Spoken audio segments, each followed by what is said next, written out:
Let me at this point give you two quotes from ancient books. Both had great influence on Hesse. Number one, the Tao that can be named is not the real Tao. The later works of Hesse, especially the Glasbitcame, reflected Hesse's deep studies of Taoism. Lao Tzu, Meng Tzu, Zhuang Tzu, the I Ching, the Tao Te Ching, much of it brought to him by the great German sinologist Richard Wilhelm. And the second quote I would like to give you here is from John 1:1. In the beginning there was the Word, and the Word was with God, and the Word has become flesh. Hesse grew up in a very pious family with strict rules against which he rebelled. However, the Protestant word, that means scripture-oriented religion, as lived in pietism, with the emphasis on the direct communication with the divine through prayer, through inner contemplation, played a significant role in Hesse's worldview. On the other hand, the Chinese wisdom statement accepts a limitation we face when we try to speak truth, understand the inner nature of our reality. We will always only achieve approximations in man's search for meaning, to speak with Viktor Frankl. This insight demands a certain humility in regard to the capabilities we have when we use language to assess, to access deeper truth. Hesse struggles throughout his life as an author with the inexpressible, the imperfect word. He didn't have yet the word perfect. While many other authors, but here to speak with Rilke, he too had faith in all that is not yet said. Therefore, the journey to the word which expresses an inner truth that is felt, so it is somewhere already located in us, becomes a quest, a moving towards a goal, an achievement, but definite methods or tools to guarantee, to find and then use this word that gives us the truth that we feel remains uncertain. This does not mean effort, skill towards mastery of a language are not required on this journey.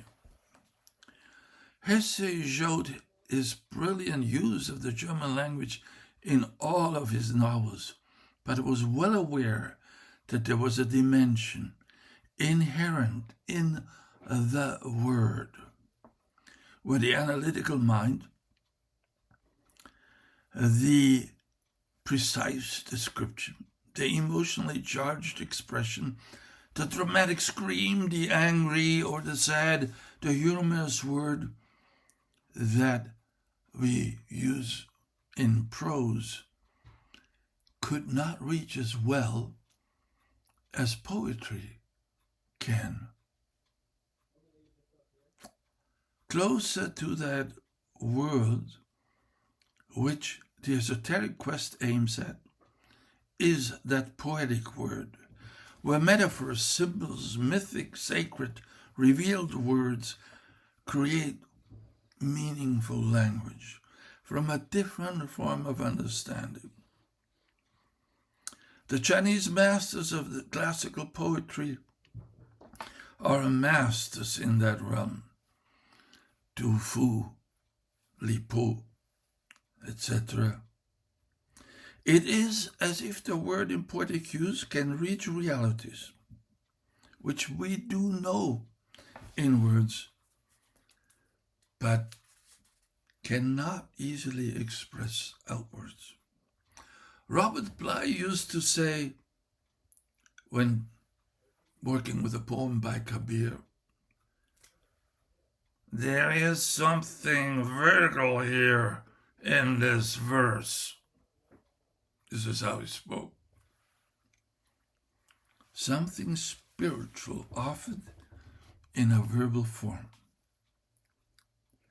We have a receptive capability for that word as we recognize it, especially in the spiritual poets.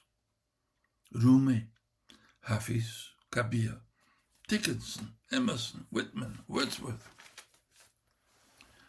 For Hesse, the spiritual language was cultivated in the poems of Goethe, Eichendorff, Novalis, the German Romantics, as he also was called sometimes, a neo-romantic, which Hesse considered an appreciation.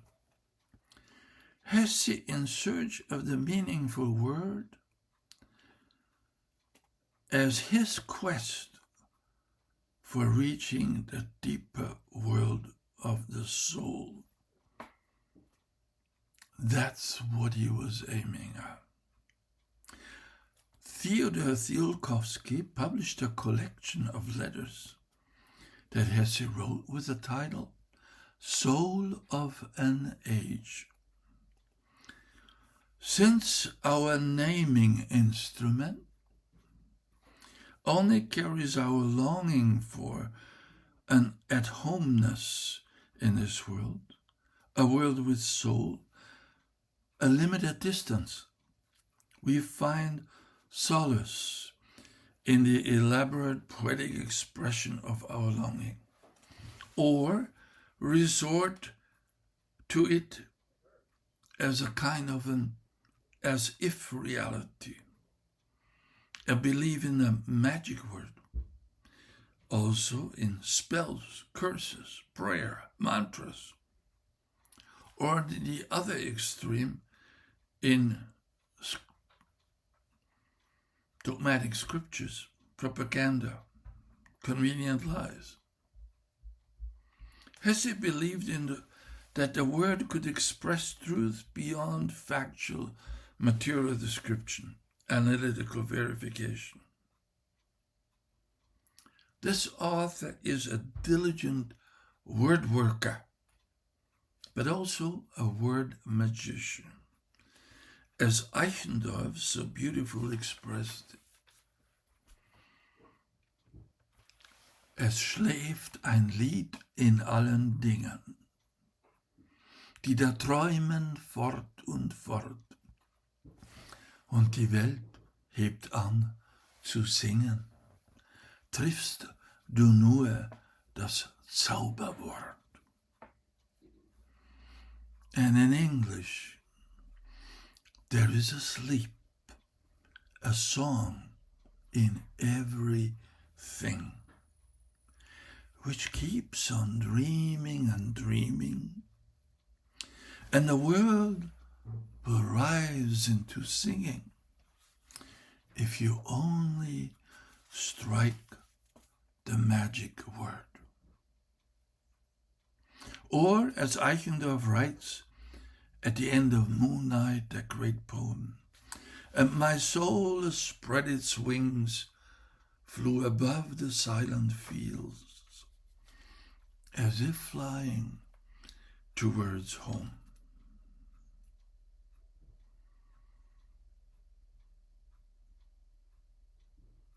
So, at the beginning of the journey towards the soul, Eichendorff starts with the line, "It was as if heaven had silently kissed the earth. Yeah, the Word, with a capital W, can reach up to the heaven and pull down divine inspiration as a blessing and as a message from our soul, bestowing meaning and purpose, beauty and belonging. This brings us to the second quote I announced earlier. In the beginning there was the Word, and the Word was with God, and the Word became flesh. It doesn't say, and the Word became flash drive. A spiritual origin of the Word is assumed in all sacred scriptures of all religions. God spoke, en arche en hologos.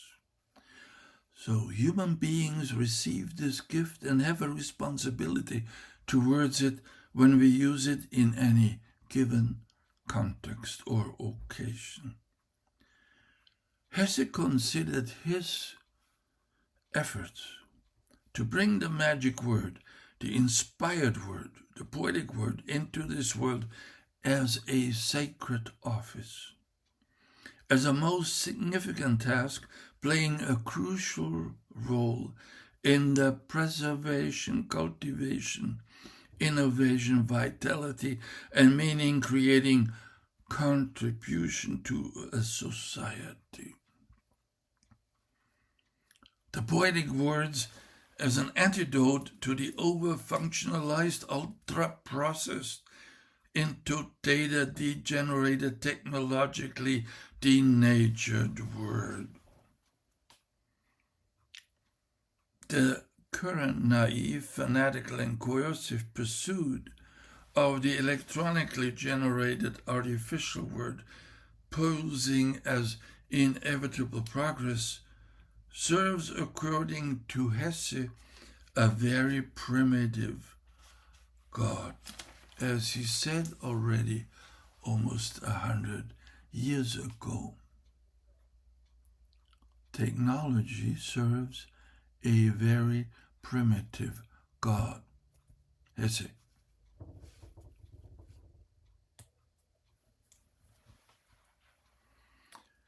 There are a number of people who studied that sacredness of the word, and these are actually whole seminars I would like to share with you, but I'm just, in this context, can mention two people.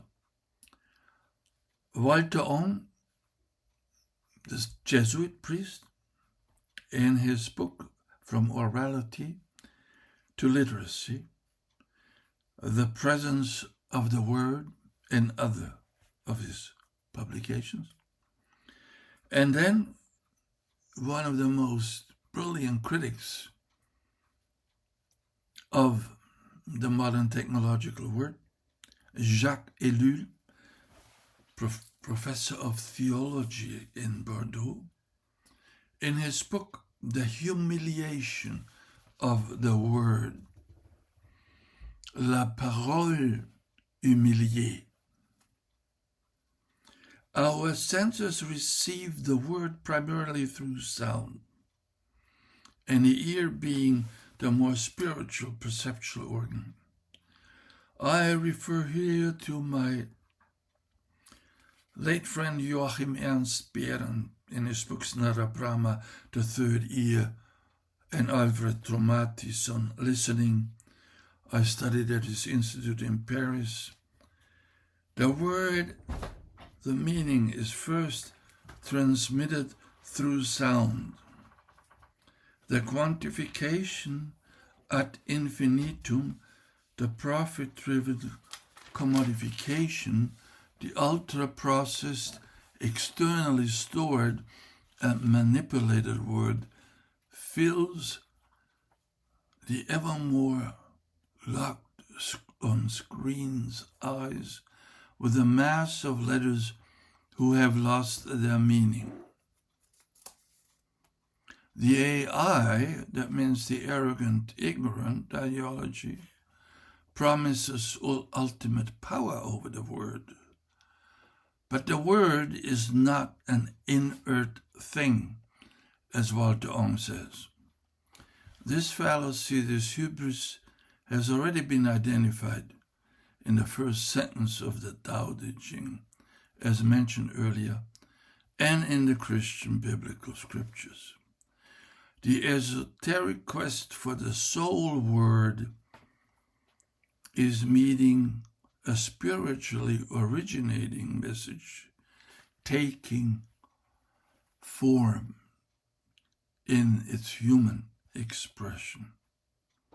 The merchants of the artificially word perfect lack reverence, respect for the depth, for the multidimensional nature of the word.